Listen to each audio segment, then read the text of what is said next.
Podcast Mundo Indefinido, Episódio 5, Kátia Bandeiras e a costa leste dos Estados Unidos.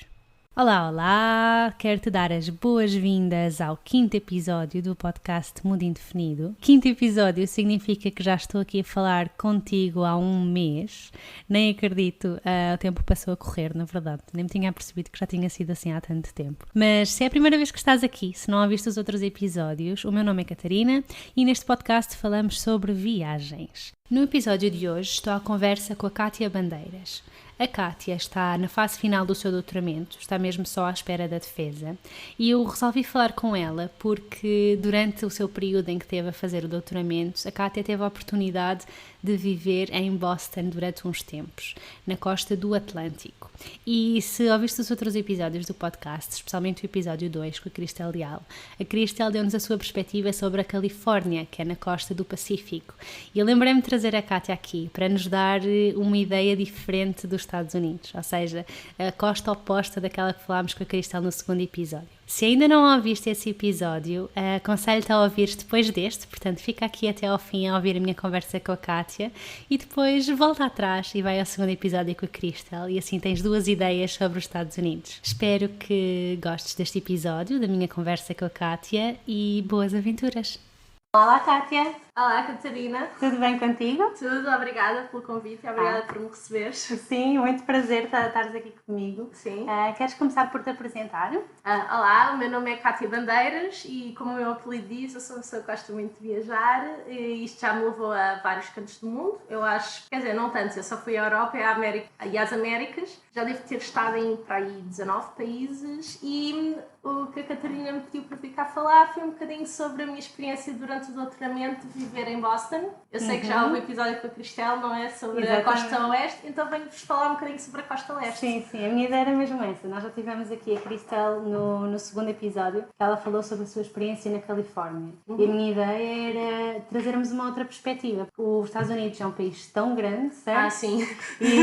E eu suponho que, portanto, o Boston, para quem não está a ver assim no mapa, é do lado do Atlântico. Sim. Certo? E deve ser bastante diferente da Califórnia, daquilo que a Cristel falou, não é? Sim, especialmente vamos começar a nível do clima. Então, por exemplo, para mim o frio ou a neve não incomoda muito, mas lá o tempo só tem um bocadinho, um verão muito quente, muito úmido, que é para aí um mês, uma primavera assim muito curtinha, para aí 2 semanas com sorte, e depois o outono que é maravilhoso, que é a estação mais conhecida nesta zona do nordeste dos Estados Unidos, que é a Nova Inglaterra, com aquelas, se já viram aquelas imagens com as folhas de várias cores, é muito típica, é a melhor altura. Depois tem um inverno muito longo que, sei lá, neva para aí desde dezembro até abril, maio. Uau. Com temperaturas para aí de menos 20, pode chegar aos menos 30, então é muito diferente da Califórnia. Se quiserem um sítio um destino de praia, não vão morar para Boston.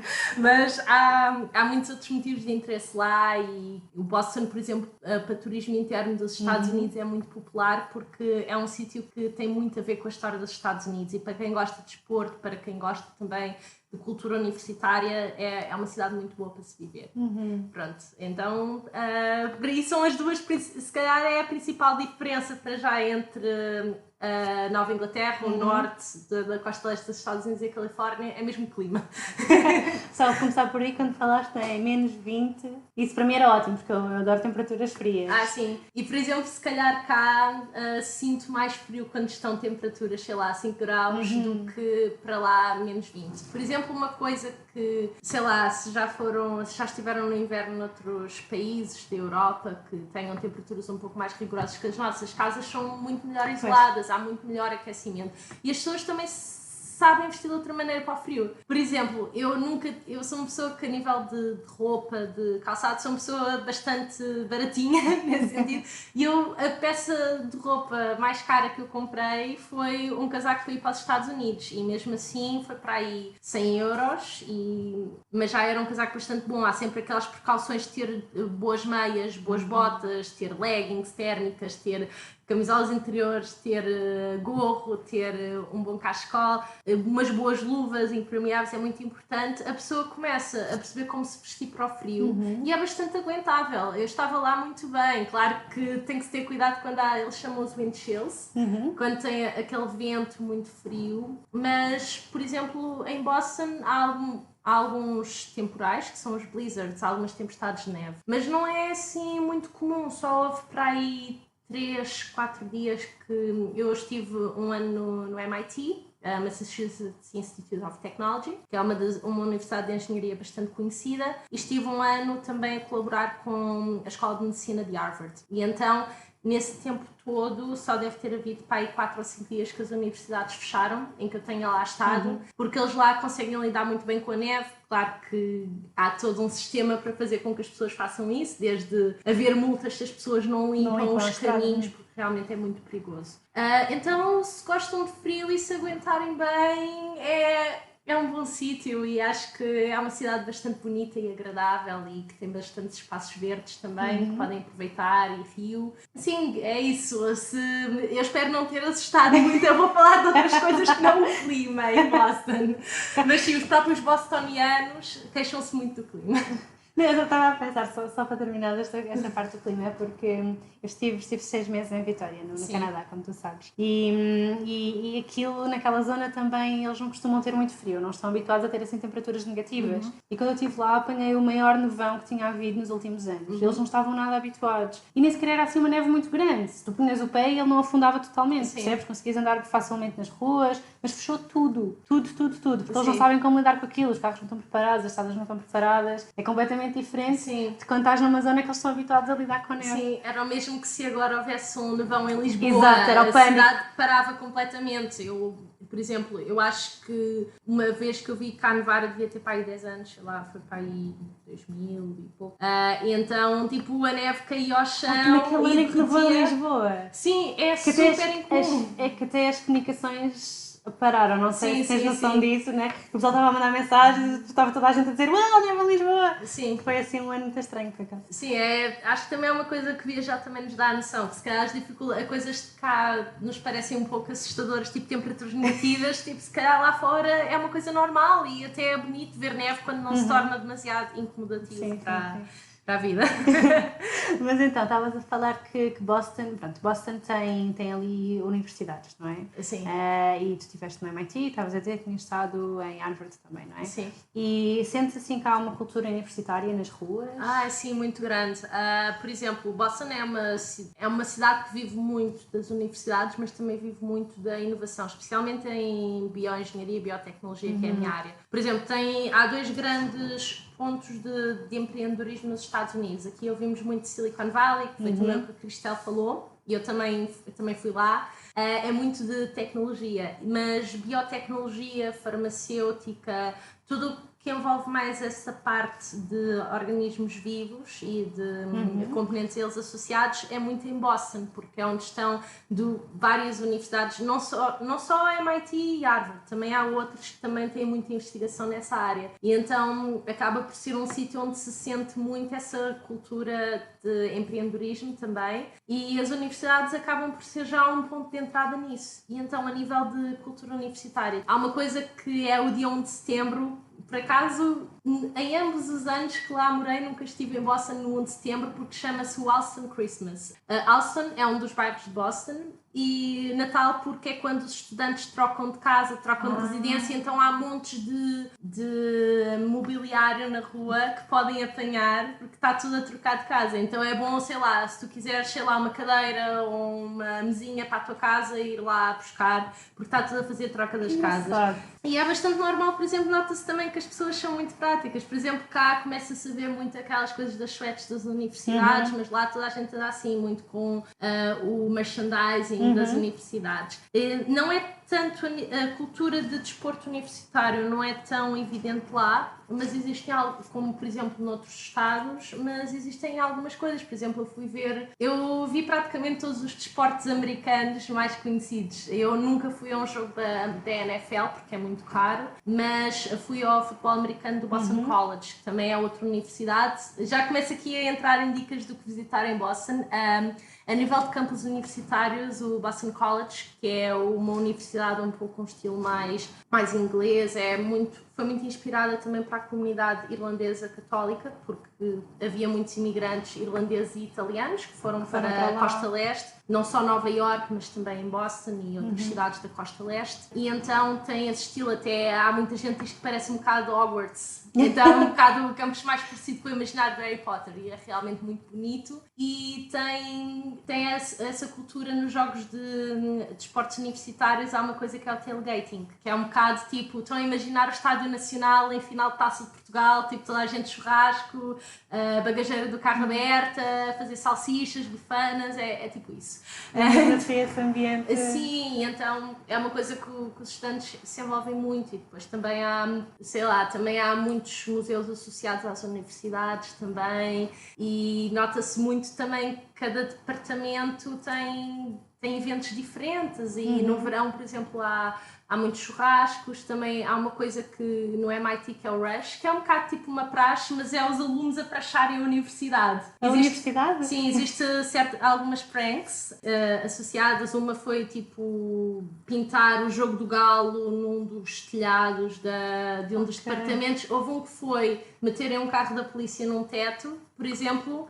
Quando foi o secretário em tecnologia, a Tesla, do Elon Musk, quando lançou o foguetão no ano passado, puseram no carro da Tesla que passou, foi tipo um polícia do MIT, em insuflável, sim, claro, sim. Não era mesmo uma pessoa. Pronto, essa tradição das pranks também pega noutros sítios para quem lá está. Pronto, e existem também outras universidades, tanto que, por exemplo, na altura do Thanksgiving, que é o maior feriado nos Estados Unidos, que é o Dia da Ação de Graças, em novembro, a cidade está muito vazia, porque os estudantes foram para casa. Sim, e é uma cidade em que as universidades também têm muitos eventos gratuitos, e mesmo para a comunidade. Há vários campos que são abertos de visitar, a MIT é aberto para visitar, por isso, pronto, se gostam de também aprender um bocadinho mais, museus, conhecimento, também fica junto ao rio, também é um bom sítio para visitar, mas há outros sítios em Boston também muito interessantes. O que é que tu gostaste mais de Boston? Eu acho que, acima de tudo, gostei muito de haver muitos espaços verdes. Tem o Rio Charles, que divide a parte de Boston, que é a parte sul, e Cambridge, que é a parte norte, que é onde fica o MIT e Harvard. Tem parques muito bonitos. Tem o Boston Common, que é o parque público mais antigo dos Estados Unidos, penso que é do século XVII, ainda antes da Revolução da Independência Americana. Tem o Public Garden, que tem assim, uns barcos com cisnes, muitas flores. Tem o Arboretum, que é tipo o Jardim Botânico de lá. E mesmo os campos nos Estados Unidos, também há assim noutros pontos da Europa, os campos universitários são sítios que têm bastante jardins, é muito agradável. E então gostei muito também apesar de o Boston ser o sítio que foi votado o sítio com os piores condutores dos Estados Unidos, acho que ainda assim a cidade é plana o suficiente para andar de bicicleta, e eu adoro andar de bicicleta. Honestamente, cá em Portugal eu não o faço, então é muito agradável ter parques com lagos bastante acessíveis, e até para fazer caminhadas um bocadinho mais de natureza, também facilmente de metro se chega a vários parques. E também gostei muito, apesar de Boston não ser propriamente a cidade culturalmente mais diversa dos Estados Unidos, ainda assim tem uma diversidade que nós não vemos cá em Portugal tão facilmente. Então a possibilidade de conhecer pessoas de culturas tão diferentes, e há sempre uma energia muito grande de fazer acontecer e também de conhecer diferentes culturas, e se expressa-se através das comidas, das tradições, dos feriados que existem. Acho que gostei muito disso, da cidade dos espaços verdes, e acho que realmente os edifícios são bonitos, e também a parte de haver tantas culturas diferentes. Sim, lá. E também como tem as universidades ali, não é? Eu suponho que tenham muitos estudantes internacionais, sim, que vão para ali estudar, não é? Fazer o seu curso. Sim. E isso faz com que depois a cidade também seja mais multicultural. Sim, tal como eu, que acabei por ir para lá. Mas Boston, por acaso, a região de Boston tem muitos vezes dos Açores. Então a cidade com mais portugueses, Portuguese Americans, é New Bedford, que é uma cidade pescatória que também fica no estado do Massachusetts, e depois outras cidades também, e Boston também tem bastantes. Tem lá uma casa do Benfica em Boston, que eu acho que até era o sítio que tinha melhor comida portuguesa. Eu sou benfiquista, pronto, de qualquer maneira. Também foi engraçado ver o Benfica ser campeão em 2017 com a comunidade portuguesa. Mas tem outros restaurantes muito relacionados com a comunidade açoriana. E eu penso que a comunidade portuguesa instalou-se muito nessa zona da Nova Inglaterra, o Massachusetts e os estados à volta, e também na Califórnia, na zona de San Diego e de São Francisco, é onde tem as maiores comunidades. Então dá para encontrar um bocadinho de casa. Acaba por ser uma cidade que é bastante europeia, porque pode-se andar bastante a pé, não é como aquelas cidades enormes, só com arranha-céus e muito modernas e que têm 5 faixas de carro, um bocado como Los Angeles. Então tem multiculturalidade, mas pelo menos para nós também acaba por ainda ter muitas ligações com a comunidade portuguesa. Há sempre na altura do Santo António ou do São João um festival português. Em 2018 até foi o Presidente Marcelo e o Primeiro-Ministro António Costa foram lá participar nas comemorações do 10 de junho. Então, pronto, acho que quando se viaja não é tanto com o intuito de comer comida portuguesa, mas se tiverem mesmo assim, se bater assim uma saudadezinha de casa, podem encontrar assim, especialmente comida mais relacionada com os Açores, tipo malassadas, que são tipo as farturas dos Açores, isso também tem. Mas há toda uma série de outras culturas, há muito também, havia muito comunidade italiana, irlandesa, o St. Patrick's de Boston é muito interessante, é no dia 17 de março. Também fazem uma grande festa do St. Patrick's. Tudo o que é Costa Leste também está muito associado a Irish pubs ou a St. Patrick's. Eu sei que o St. Patrick's de Nova York também é grande. Tem esses desfiles. Também havia uma comunidade italiana grande e depois também da República Dominicana, do Caribe. Há o Carnaval do Caribe em setembro lá também. Depois também comunidade asiática também é muito grande. Tipo mesmo uma zona, não é? Só estão por zonas. Sim, há uma Chinatown. Sim. Chinatown de lá é pequenina. É pequenina. Sim, mas também podem comer comida chinesa que é completamente diferente da comida de cá. Por exemplo, se quiserem passar o Natal naquela zona do planeta, que é bastante frio, se calhar a véspera de Natal a única coisa que vão encontrar aberta é o dim sum, que é tipo um brunch chinês, que é ótimo. Mas ainda assim, o Natal não é o maior feriado dos Estados Unidos. Eu já falei do Thanksgiving, da Ação de Graças, agora também vou passar um bocadinho para coisas fora de Boston que se pode ver. Então, a zona de Boston foi a zona onde os primeiros colonos britânicos desembarcaram nos Estados Unidos, os peregrinos e os puritanos. Desembarcaram em Plymouth, que é uma vila cerca de, sei lá, 50 km a sul. E na altura do Dia da Ação de Graças fazem uma recriação, tem lá mesmo uma recriação histórica com figurantes e também fazem a recriação dos índios também, de como é que era a aldeia na altura. A tradição do Dia da Ação de Graças também é muito vivida nessa zona dos Estados Unidos e também é uma experiência interessante realmente viajar e ter a oportunidade de participar nestas culturas, nos maiores feriados. Por exemplo, em Boston, as maiores celebrações são o 4 de julho. O 4 de julho em Boston é muito grande, tem um grande concerto num palco que é ao pé do rio, que é um concerto com a orquestra mais de música popular de Boston, que é a Boston Pops. Concerto gratuito, tem um grande fogo de artifício, fazem muitos barbecues, tipo, não sei, tipo, um pouco aquele imaginário do realmente América. Sim. E... Também essa ideia que eu tenho, assim, dos barbecues todos. Sim, as pessoas usam biquínis, fatos de banho, com a bandeira. É muito engraçado. Também o Thanksgiving e a Maratona de Boston. Se estiverem em Boston no terceiro fim de semana de abril, lá os feriados costumam sempre passar para a segunda-feira. Como no Canadá. Que é ótimo. Sim. E então, a seguir ao terceiro fim de semana, ou à terceira segunda-feira de abril, é o Dia dos Patriotas. E o Dia dos Patriotas está associado à primeira batalha da independência dos Estados Unidos, que é a Batalha de Lexington e Concord, que também são duas vilas cerca de 20, 30 km para oeste de Boston, onde houve a primeira batalha e fazem sempre a recriação. E também é nesse dia que é a Maratona de Boston, que é uma das 7 grandes maratonas do mundo. E é muito giro. Por exemplo, cá nunca tinha ido ver a meia maratona de Lisboa. E lá toda a gente vai torcer por pessoas que não conhecem de lado nenhum.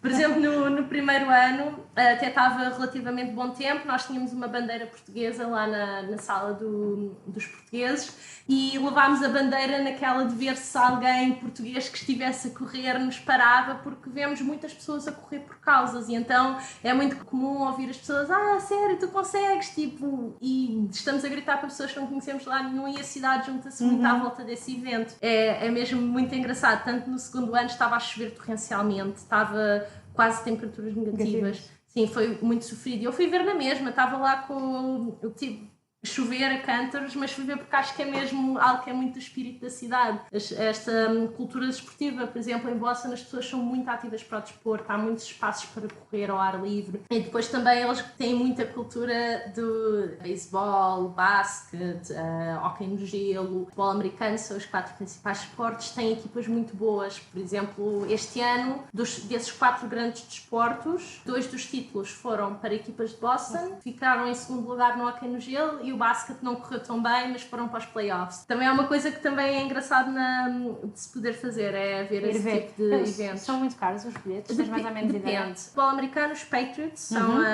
e até é fora de Boston, né? Tipo a 30, 40 km. Um bilhete é para aí 500 euros. Por isso não... Eu quando fui ver... Estou em choque. Sim. Por exemplo, eu fui ver o futebol americano do Boston College da universidade e foi para aí $18, que é cerca de 15 euros. E é um jogo de 4 horas. Acho que ninguém fica lá o tempo todo. Por exemplo, o beisebol também é chatinho, também costuma durar cerca de 4 horas. E as pessoas eu acho que vão para lá mesmo para comer cachorros e cantar e beber e tem as dance cams. Acho que as kiss cams, aquilo que se vê nos filmes já não existe. Acho que é a dance cam. E então vai só um bocadinho porque o Boston não... O beisebol... o beisebol é um desporto de verão. Então é muito para as estar a conviver e estarem ali Sim. em casa a passar Eu quando fui ao beisebol também se consegue arranjar bilhetes por 15 euros ou até menos. Eu fui num dia em que estava muito frio e acho que até já estava a vender os últimos bilhetes no estádio a $3, por isso consegue-se assim pechinchas. E tanto o hóquei no gelo como o basquete também vi por cerca de $30. Então não é muito caro, até porque se formos a comparar isto com o preço de jantar fora lá, jantar fora é muito caro e o alojamento também é muito caro. Tu estavas numa casa arrendada? Estavas no campus universitário? Eu vivi com senhorias. Eu vivi primeiro ano com uma, na parte norte, em Cambridge. Depois, o segundo ano, vivi numa zona que já não pertence a Boston, mas é uma vila que fica rodeada por Boston, que se chama Brookline. Que é Brookline é conhecido por ter sido onde o presidente Kennedy nasceu, o presidente JFK. Até tem lá a casa onde ele nasceu e fala um bocadinho da história da família acho que o bisavô do JFK ter vindo da Irlanda e como é que a família conseguiu enriquecer relativamente rápido e da história de realmente a educação que levou ao JFK a tornar-se o presidente carismático que foi. Também podem visitar, eu não cheguei a ir. Boston também tem bons museus, tem um museu do presidente Kennedy e tem outros museus, não sei se é relativamente conhecido, ou pelo menos não conhecia isto, que o maior roubo de arte da história passou-se em Boston. E em 1990, na véspera do dia de St. Patrick's, porque estava toda a gente assim um bocadinho mais louca, não é? A segurança não estava tão apurada disto. Acho que foi em 1990, roubaram na altura $500 mil ou mais em arte, de quadros, mas eram quadros muito específicos. Foi no Museu Isabella Stewart Gardiner, que é um museu de uma coleção privada de uma viúva de um magnata de Nova Iorque. E instalou aquilo que parece um palácio do Renascimento. Foi construído para ser como se fosse uma casa italiana. E então, se forem lá, dá para ver que os quadros que foram roubados ainda estão lá as molduras. É um bocado perturbador. E há 30 anos que não se consegue resolver este caso. Ainda não se sabe quem foi e há suspeitas que quem foi já possa ter morrido. Então é interessante ver realmente, se calhar não pelos melhores motivos, mas o museu em si, lá dentro, é muito bonito. Também o Museum of Fine Arts, que acho que é o segundo maior dos Estados Unidos, de vários períodos da arte, se calhar. Lembro um bocadinho, se já foram a Londres, lembro um bocadinho algumas coisas do British Museum, para mim. Tem arte de diversas épocas, armaduras, desde arte mais antiguidade clássica até arte contemporânea. Também é um museu muito grande, eu fui lá 2 vezes e não consegui ver tudo. E os museus são caros? Ou... É assim, uma vantagem de ser lá estudante é que há muitos museus à borla. Ok, já percebi. Não. Tens o cartãozinho. Sim, mas também há museus que têm doação sugerida. Isso é também em Nova Iorque, que não é obrigatório às vezes pagar aquele valor. Por exemplo, pode ter uma doação sugerida de $12, alguns têm uma doação sugerida de 25, que já é um bocadinho mais puxado, mas não é obrigatório. Depende dos sítios. E depois há alguns dias em que os museus são gratuitos. Por exemplo, há museus com noites gratuitas. Acho que o Museum of Fine Arts está aberto até às 10 da noite às quartas-feiras e até tem aulas gratuitas de desenho, que eu nunca cheguei a fazer, que dá para juntar uma turma e desenhar uma escultura. Ai, que engraçado. Assim, esse tipo de eventos relacionados com arte também são coisas que há lá. Até, por exemplo, há uma coisa que é a Paint Night, que cá está a começar a pegar também, que é ir a um bar, ter uma tela branca e uma pessoa ensinar a pintar. Também é um evento que podem encontrar se quiserem levar um quadro para casa e sentir um bocado que fizeram um evento mais fora do turístico. Sim. Pois é uma cidade muito viva, não é? Que tem montes de atividades que praticamente em qualquer esquina encontras qualquer coisa que esteja a acontecer e consigas fazer. Estava só a pensar, porque há bocado estavas a falar em andar a pé, andar de bicicleta.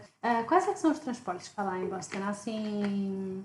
metro, autocarro... Há um metro muito antigo, que é o T, que acho que é o metro mais antigo dos Estados Unidos, ou esse ou é o de São Francisco. E também tem autocarros, tem algumas ligações de barco, por exemplo, há algumas ilhas à beira do Porto de Boston, onde também tem comboios, que é o Commuter Rail, para outros pontos dos subúrbios, que também tem alguns pontos interessantes onde ir.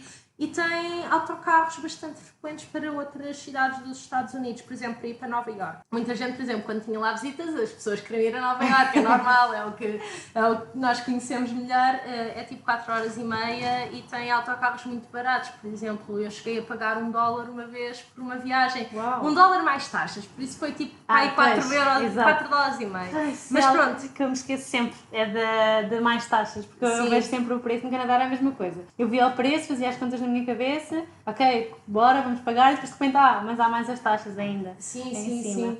Não, por exemplo, para ir à tal cidade que eu falei de Plymouth, acho que dá para ir de comboio. A Concord também, que tem o sítio de recriação da batalha, também dá para ir de comboio. E Concord, para fãs de literatura do século XIX, é muito conhecido. Tem a casa da Louise May Alcott, que escreveu As Mulherzinhas. É muito conhecida por causa do escritor Henri David Thoreau, que é um escritor do século XIX que se quis retirar da sociedade e foi viver para um lago que tem lá, que é o Walden Pond, que é muito giro. Tinha lá uma cabana que ele esteve 2 anos a escrever para se retirar do stress da sociedade. E pronto, também é associado ao Ralph Waldo Emerson, outro escritor. Esses são sítios que são bastante acessíveis de comboio. Mas, por exemplo, viagens de comboio também para a costa um bocadinho a norte de Boston também tem zonas bonitas. Se tiverem visto o filme Manchester by the Sea, por exemplo, a costa um bocadinho a norte de Boston é toda muito nessa onda, aquelas casinhas, aquelas baías, a água é fria, mas são zonas bonitas. Por exemplo, tem lá uma cidadezinha que também dá para ir de comboio e autocarro, mas é um bocadinho... Tem que ser bem coordenado, também demora um bocadinho, que se chama Marblehead, também é muito bonito, ou Gloucester, ou Rockport, são zonas assim de praia um bocadinho a norte de Boston, e depois tem Cape Cod, no sul. Cape Cod também se ouve falar muito, Cape Cod também, a família Kennedy também ia para lá de férias. Por exemplo, os bostonianos no 4 de julho gostam muito de ir para o Cape Cod, que é onde tem as praias. As praias, pois. Eu fui ao Cape Cod num dia em que estava quase a chover, eu não fiz praia. E Cape Cod aquilo é tipo uma península. E então tem uma pontinha, na ponta tem uma cidade chamada Provincetown, que também tem uma comunidade portuguesa grande. Engraçado. Por acaso, então também é agradável, também dá para ir de autocarro, mas também tem que ser bem coordenado. Viagens de comboio assim, longo curso dentro dos Estados Unidos, só em situações específicas é que vale a pena, porque em geral é muito caro, então geralmente de autocarro ou até de avião, ou de carro mesmo, porque é muito mais barato alugar carro lá e a gasolina é muito barata. Sim. Dava para fazer, por exemplo, várias viagens de um dia na zona da Nova Inglaterra, ir e voltar no mesmo dia. Pronto, se gostarem de fazer road trips, os Estados Unidos é o sítio ideal, eu fiz bastante, então Isso para mim, fico sempre com pena, porque o meu meio de transporte preferido é o autocarro, o comboio. E então eu quero sempre andar de comboio, mas de facto há situações onde não compensa, quer pelo tempo, quer pelo dinheiro que acabas por gastar. Sim, mas também dá, olha, eu assim a viagem maior que eu fiz de comboio, pronto, eu acho que vou divergir um bocadinho só de falar de Boston. Sim. Eu acabei por viajar um bocadinho dentro dos Estados Unidos, pronto, eu fiz o meu trabalho, acabava por ser um trabalho relativamente flexível, porque às vezes eu podia visitar alguns sítios, mas também estar a trabalhar no computador. E então eu acabei por conectar-me com a família que eu tinha nos Estados Unidos, porque tenho família dos Açores e houve pessoas que emigraram para os Estados Unidos e Canadá, e então tenho uma prima que mora na zona do estado de Nova Iorque, mas mais para cima, o upstate New York, mais ou menos entre Nova Iorque e as cataratas do Niagara, no mapa. É uma zona que tem uns lagos muito giros que se chamam os Finger Lakes. E então, depois aconteceu um projeto que eu não estava à espera, que foi fazer a Route 66, mas eu acabei por convencer as pessoas que iam fazer a Route 66 para começarmos nas cataratas do Niagara, para eu me poder juntar. E então eu fui de comboio até perto a Syracuse e depois de comboio de Syracuse até às cataratas do Niagara. E até nas viagens de comboio, essa viagem não foi muito cara, porque como não é uma rota que tem muita concorrência, até foi tipo $30 a viagem. Por exemplo, de Boston para Nova Iorque é para aí, sei lá, $100, $200. Tipo, não compensa nada. Exato, já tem muito mais gente a querer fazer a rota, então notas de diferença no preço. Sim, por exemplo, mesmo nos Estados Unidos, as viagens de comboio, até essa viagem foi muito engraçada, porque, sei lá, sentaram, conheci um jogador de basquete universitário e começou-me a falar como é que os jogadores passavam pelo campeonato universitário e depois como é que eles conseguiam ligar às equipas da NBA. E foi muito engraçado. Depois até, por exemplo, para quem tem um bocado de noção da cultura Amish, eu nunca tinha visto Amish na vida e eu vi na viagem de comboio também. Porque, a passar assim ao lado da linha. Porque houve muitos Amish que se estabeleceram começando pelo estado da Pensilvânia e depois começaram a ir para todos os estados mais a norte, nos Estados Unidos. Então acaba por sempre acontecer algumas coisas engraçadas. E as pessoas também os Estados Unidos, acho que as pessoas têm muita ideia que as pessoas são muito superficiais. Depende. Por exemplo, a Costa Leste tem a fama das pessoas serem mais frias do que na Califórnia. As pessoas não são tão efusivas. São mais reservadas. Mas, por exemplo, é um pouco que se diz cá como nos países mais frios da Europa, que as pessoas se calhar não vão dar tanta confiança ao início, mas se convidarem para ir a casa já é uma relação mais forte. Mas ainda assim as pessoas têm muito mais à vontade para se meterem contigo na rua e dizerem: olha, eu gosto dos teus sapatos, onde é que tu compraste? Pelo menos em Boston a maioria das pessoas foi sempre muito simpática comigo, ou notam que tu és de fora e perguntam de onde é que tu és e começam até a dizer: não sei o quê, eu comprei os sapatos made in Portugal. e até aconteceu, por exemplo, numa estação de comboio, um pouco para destruir aquela ideia que os americanos só querem saber do seu país. Uma rapariga que estava numa estação de comboio à espera e ela, não sei porque começámos a falar, e ela perguntou-me: onde é que tu és? Eu, sou de Portugal. E ela: desculpa, eu não sei onde é, podes-me dizer? Sim. E eu achei isso muito bom, em vez de assumir, porque há muita gente também que dizia: sim, pronto, pois ela teve curiosidade e perguntou. E também gosta muito de ver, por exemplo, para quem se esforçou para conhecer os Estados Unidos, eles também gostam de ouvir como é que nós vemos os Estados Unidos da perspectiva, porque a verdade é que as distâncias são muito grandes. E eles se já para viajar fora é difícil, porque é muito longe, já viajar dentro não é assim tão comum. Por isso acho que é sempre bem recebido quando as pessoas tentam ver diferentes estados e ir a sítios que eles nunca foram. E acho que também ter tido família lá e ter tido algum interesse por explorar diferentes partes dos Estados Unidos também foi bom para isso. Há bocadinho estavas a falar nas cataratas. Sim, adoro. E eu fiquei com imensa curiosidade. Estava-me aqui a segurar para terminares o teu raciocínio. Sim. Porque eu estou com uma vontade enorme de ir lá. Eu acabei por não ir, porque quer dizer, eu estava na outra ponta, não é? E não me iria dar para ir, mas conta-me tudo sobre essas cataratas. Adorei. Foi dos meus sítios favoritos. Por exemplo, o que eu acho que os Estados Unidos são o mais interessante de ver, claro que tem sítios com história. Por exemplo, Boston e Filadélfia. Acho que são das cidades que têm mais interesse para as pessoas que gostam de histórias. Pessoalmente também, eles nos Estados Unidos preservam muito a história militar. Por exemplo, o National Park Service, que é o serviço que gera os parques nacionais também gera os parques nacionais históricos, por exemplo, sítios de recreações de batalha, e Boston tem muitos desses sítios. Tem o Freedom Trail, que é uma caminhada que toda a gente deve fazer entre os pontos mais turísticos de Boston, que eram os edifícios que havia na altura da Guerra da Independência, no século XVIII. Fazes mesmo a pé, vais percorrendo os vários sítios. Sim, aquilo até tem umas marcas vermelhas no chão para fazer. Por exemplo, em Filadélfia, o Liberty Bell, que foi o sino que foi tocado quando foi assinada a Declaração da Independência em Filadélfia. Pronto, então também tem algum turismo de história, para quem gosta de história militar há muitos marcos. Mas eu acho que ainda assim, o melhor dos Estados Unidos é a diversidade de paisagens.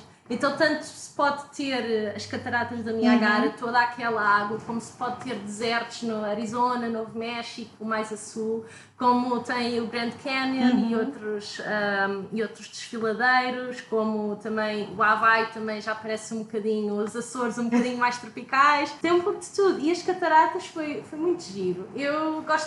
Porque eu gosto muito de cursos de água, eu gosto muito de lagos, gosto muito de cataratas, e então fomos e dá para apanhar um barco, tanto do lado canadiano como do lado americano. Nós apanhámos no lado americano, que dá para descer mesmo às cataratas, dão uns ponchos, porque a pessoa vai ficar completamente encharcada, e então dá para ver as duas inflexões das cataratas. Há uma um bocado mais pequena, que é do lado americano, e depois há uma que parece uma ferradura, que é do lado do Canadá, que é assim a mais imponente e a mais bonita. Do lado do Canadá, isto é mais bonita, por acaso, e tem também uma torre que dá para subir já do lado do Canadá. Chegaste a ir aos dois lados? Fui.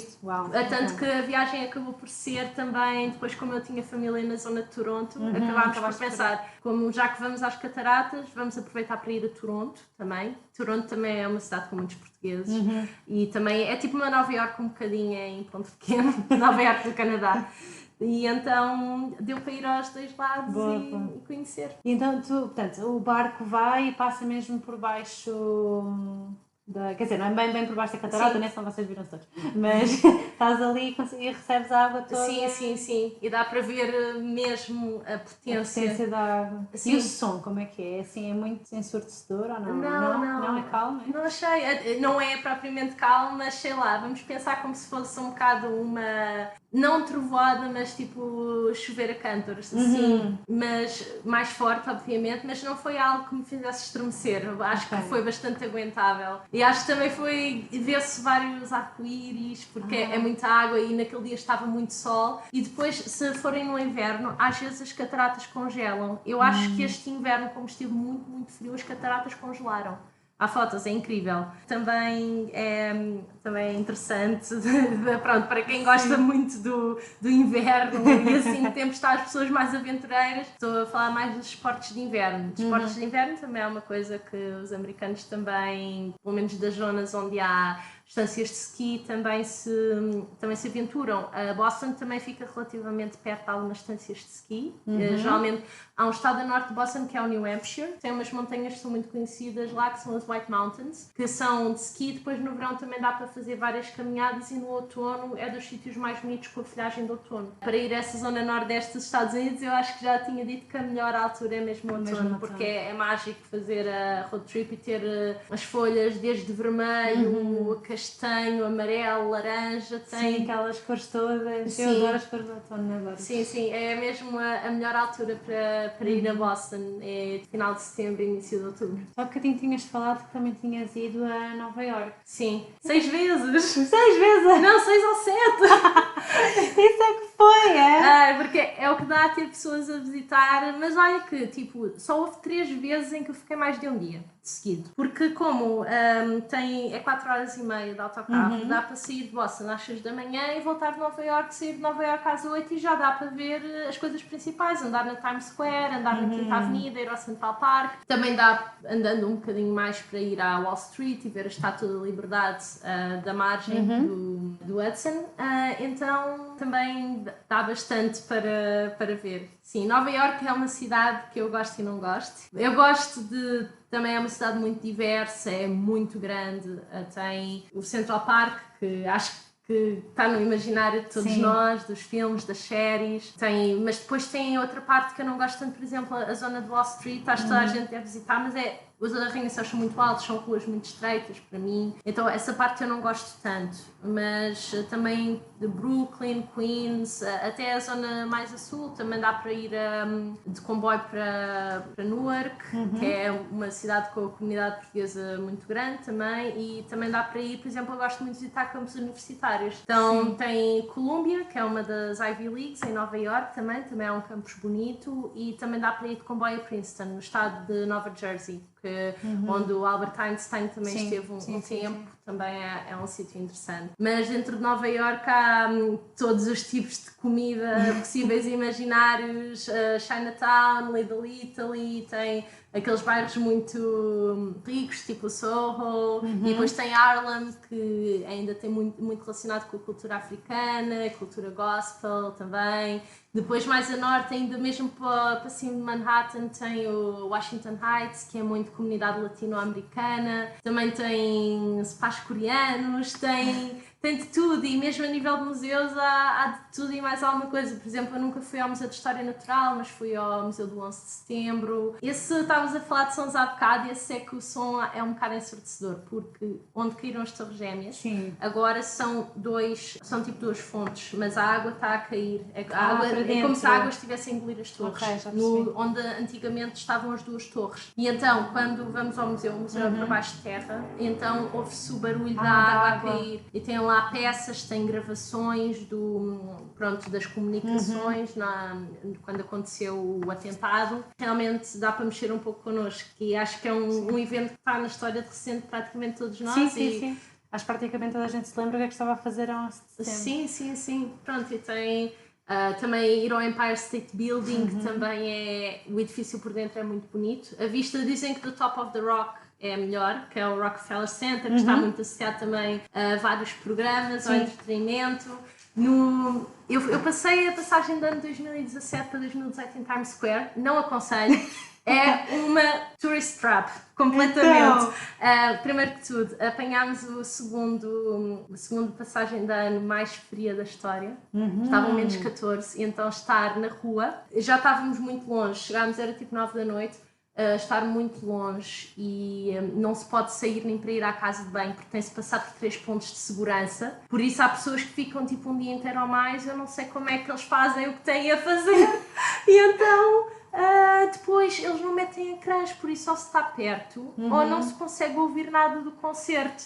E a bola realmente é muito pequena, nós conseguimos ver a bola lá ao longe. Eu acho que é interessante perceber, mas não, acho que os nova-iorquinos não vão. Pá, mas acho que pelo menos fico cruzado. Se eu tivesse passado a passagem de ano agora em 2018, acho que tinha ido para Miami, para um sítio mais quentinho, porque realmente faz muito frio. Acho que ainda assim é muito bom. E na altura do Natal também tem a parte do Rockefeller Center, tem aquele ringue de patinagem que é muito conhecido, tem aquela árvore de Natal muito grande. Não acho que Nova Iorque seja assim a cidade das compras que toda a gente fala. Acho que, acho que associamos muito Nova Iorque também ao consumismo, e realmente tem muitos espetáculos da Broadway que são caros. Eu não cheguei a ver nenhum, mas tem imensas opções. E depois também, eu acho que é tudo tão movimentado, está sempre a acontecer alguma coisa, há sempre tanto trânsito, que realmente acho que para mim só indo para sítios um bocado mais desviados do centro é que realmente dá para desfrutar. Pois, então, se tivesses de escolher entre Nova York e Boston... Sim, Boston para viver, sem dúvida. Mas, por exemplo, em Nova York há muito mais opções culturais. Mesmo em Boston, achei que comparado com Lisboa, pronto, há mais concertos, é mais fácil aceder a concertos de artistas americanos, e acho que é mais barato, porque há várias salas relativamente pequenas. Sim. Mas há muita gente que acha Boston aborrecido também, para os americanos. Por exemplo, Boston está muito voltada à volta do desporto e das universidades, da história. Por exemplo, Nova Iorque é muito uma cidade do espetáculo, da cultura, do entretenimento. Isso são cidades completamente diferentes, não é? Depende de onde a pouco a pessoa vai. Claro. Estava-me a lembrar, porque tinha estado a falar na comida, que havia comida de vários sítios e etc. Há alguma coisa de Boston mesmo? Então, o prato mais conhecido de Boston é uma sopa que é clam chowder, que é tipo um caldo de marisco, tipo clam é ameijoa e tem assim umas bolachinhas de pão e assim com umas natas. Eu não costumo gostar desse tipo de sopas, mas até gostei da clam chowder.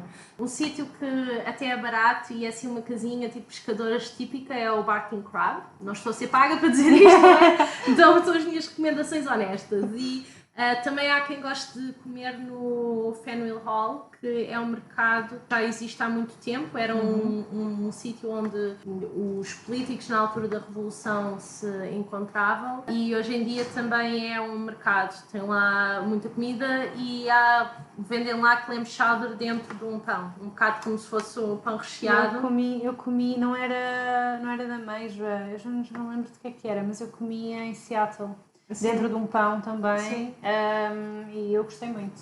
Eu também não costumo gostar desse tipo assim de sopas, desse género, não é? Mas gostei, não estava à espera daquele sabor. Sim, e depois também tem, não é bem de Boston, mas eu estou lá na Nova Inglaterra, mais do Maine, que é o estado mais a norte. O Maine também é lindíssimo, também aconselho se puderem ir de carro, por 3 horas assim a norte de Boston de carro, o Lobster Roll. Que é tipo como se fosse uma salsicha grande de lagosta. Eu pessoalmente não adoro marisco, mas há pessoas que gostam, mas realmente também acho que um sítio que dizem que é bom em Boston é o Yankee Lobster. Eu por acaso só comi no Maine, que acaba por ser mais barato, porque jantar fora em Boston pode chegar aos $30 se não tiverem cuidado. Claro que há opções mais baratas, também há bons restaurantes mexicanos, na Chinatown também se come bem e barato. Assim, mas pratos mais da Nova Inglaterra, também muitas coisas com batata doce, cranberries, coisas com abóbora, por exemplo. É muito típico fazer... Eu acho que isto não é só típico da Nova Inglaterra, mas em setembro ir a uma quinta, a um pomar de maçãs e apanhar as próprias maçãs, e depois é muito típico ter a cidra de maçã. Geralmente é uma cidra quente, não alcoólica. Há mais restrições com o consumo de álcool na rua lá, não é permitido. E comer donuts também feitos de cidra de maçã e comer maçãs. Depois também tem a altura do Halloween, também tem muitos produtos à base de abóbora. E até há cerveja com pumpkin spice e também pronto, as várias cadeias de café também têm tudo pumpkin spice. Na altura de Thanksgiving também tem muito comida de Thanksgiving, deve ser a mesma em todo lado, tipo feijão verde, o peru, as batatas, molho de aranjos, de cranberries, tarte de abóbora, tarte de maçã, tarte de nozes pecan, pronto. Essas coisas, a Nova Inglaterra também está muito relacionada com isso, com as maçãs, abóbora, batata doce, muita coisa assim, laranja. Pronto, e depois há outras comidas de outras zonas dos Estados Unidos que também são muito boas. Pronto, eu vou aqui dizer publicamente, isto não é a resposta mais politicamente correta do mundo, mas a minha comida favorita dos Estados Unidos é uma coisa muito estranha que se chama Chicken and Waffles. Ok, e é mesmo o que o nome quer dizer? Então, toda a gente muitas das pessoas ficam muito céticas no início. Nos Estados Unidos, muita da comida é realmente à base de carne. Há muitos barbecues, o pulled pork, que é tipo aquele porco desfiado. Mas há muitas opções vegan ainda assim, há muitos restaurantes e mesmo na comida mexicana, comida chinesa, há muitas opções vegan realmente. E então Chicken and Waffles é uma comida do sul, dos estados do sul, tudo o que é relacionado com frango frito vem muito do sul. E então a forma como aquilo se come são waffles com frango frito por cima e pôr maple syrup. Alguns sítios pode ser mais picante ou menos picante, alguns sítios têm bacon, não tem bacon. A combinação do doce com o frango frito é estranhamente boa. E então é uma comida que eu até gosto bastante.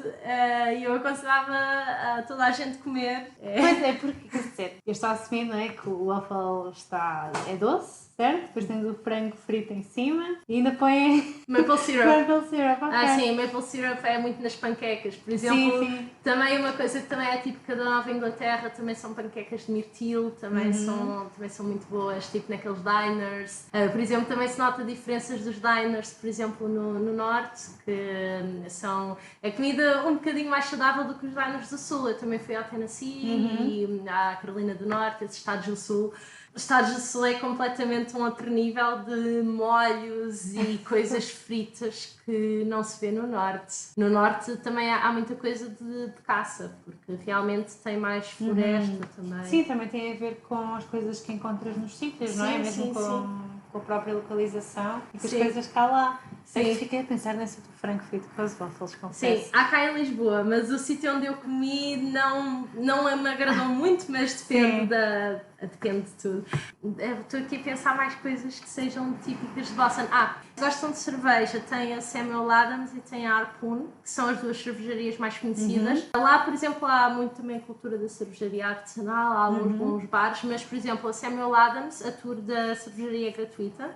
E a Samuel Adams é um dos founding fathers, dos pais da nação dos Estados Unidos. Claro. E então tem lá o beer tasting que é gratuito também fica numa zona mais a sul de Boston, que já é o Jamaica Plain, que é uma zona que está muito associada também à comunidade do Caribe e que tem lá também um jardim botânico bonito gratuito, que é tipo o arboretum, chama-se o Arboretum da Harvard. Também é assim uma coisa um bocadinho mais fora dos pontos turísticos normais. É uma coisa que é específica de Boston.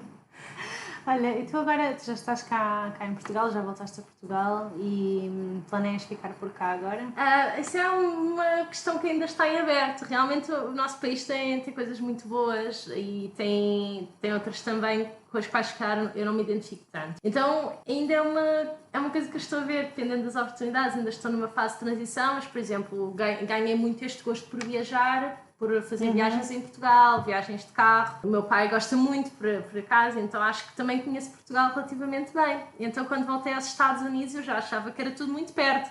Por exemplo, antigamente, sei lá, se calhar ir de Lisboa a Porto era um bocado um filme, é tão longe, 3 horas, e agora é perto. Eu já passei quase dias em que era, pronto, não era sempre eu a conduzir, íamos a trocar, mas tipo 12 horas a conduzir quando estava a fazer road trips. Então acho que é tudo muito perto e acho que realmente às vezes falta-nos um bocado também aproveitar as diferentes culturas dentro do nosso país e também é uma coisa que me interessa. Então, sinceramente, neste momento eu nem tenho bem uma resposta, porque estou à espera de ver um pouco, como estive numa fase muito intensa de trabalho, agora transitar. Mas uma coisa que realmente me faz muita falta é andar de bicicleta. Por isso, se calhar, se eu pudesse escolher um país, uma cidade, tinha que ser um sítio com um clima que não fosse exageradamente quente e que tivesse muitos espaços verdes. Lá também há muita cultura de ir ler para o parque, de correr e andar mais de bicicleta. Pronto, são gostos diferentes. Por exemplo, eu gosto mais de praia de lago ou praia fluvial do que de praia de mar. Então, se calhar, talvez essa parte me incline se calhar mais para outros países, mas eu gosto muito de Portugal também, então... Sim. E se tivesse a oportunidade de voltar a Boston? Sim, eu já estive em Boston outra vez, eu por mim voltava montes de vezes porque eu gosto da cidade. Acho que é uma cidade um bocadinho cara para se viver, realmente os preços são acima dos preços de Lisboa, mas os salários lá para quem trabalha lá são bastante coerentes para poder ter uma vida estável. Isto quando se tem trabalhos qualificados. Trabalhos não qualificados pode ser um pouco complicado. Realmente também há alguma segregação ainda a esse nível, infelizmente, e sabemos um pouco das dificuldades e questões raciais que os Estados Unidos têm, infelizmente, mas das cidades, não é tão caro como São Francisco, não é tão caro como Nova Iorque e acho que é assim dentro dos Estados Unidos as 3 cidades que eu me veria a viver seria o Boston ou Washington DC, que também é muito giro, tem muitos museus gratuitos para quem gosta e dá para visitar o Capitólio e também Chicago, também foi uma cidade que eu gostei muito. Nova Iorque acho que não, acho que é muita confusão. E deve ser bastante mais cara, não é? Sim. Há vários sítios que tem coisas para todos os gostos, é tudo o que eu tenho a dizer. Não, isso é ótimo, não é? Num país tão grande é normal que haja assim várias opções, até mesmo dentro das cidades que tu visitar. Sim. Olha, Kátia, já estamos há quase 1 hora aqui. Sim, já estamos a falar há muito tempo. Sim, gostei muito de falar contigo. Eu também, obrigada. Obrigada por contares toda essa tua história, falaste aqui de imensas coisas, fiquei cheia de vontade de ir a essa costa dos Estados Unidos. E para terminarmos, queres só dizer onde é que as pessoas te podem encontrar? Ok, então podem ver algumas coisas também sobre a minha vida em Boston e também de volta a Portugal no meu Instagram, Kátia Bandeiras. E também tenho o meu blog que está um bocadinho mais parado, que foi por onde comecei, a pulgarita.com, que a Catita Pulgarita é a minha alcunha de infância, porque eu sempre fui uma pessoa muito mexida, com muita vontade de ver coisas e o blog é em inglês, mas podem encontrar lá vários textos sobre a vida em Boston e também outras cidades e pontos dos Estados Unidos, tem vários recursos que podem encontrar. E se tiverem alguma dúvida sobre planeamento de viagens para os Estados Unidos, questões mais logísticas e tudo mais, podem sempre mandar uma mensagem para o Instagram e então é tudo. Boa, obrigada. Tchau, Obrigada. Tchau. Muito obrigada por teres ficado até ao fim deste episódio. Espero que tenhas gostado da minha conversa com a Kátia. Se tiveres alguma dúvida, podes entrar em contacto com a Kátia ou comigo. Não te esqueças, se gostaste do episódio, de deixar a tua opinião no sítio onde ouves os teus podcasts ou então enviar-me um mail para contacto@mundoindefinido.com. Até para a semana e boas aventuras!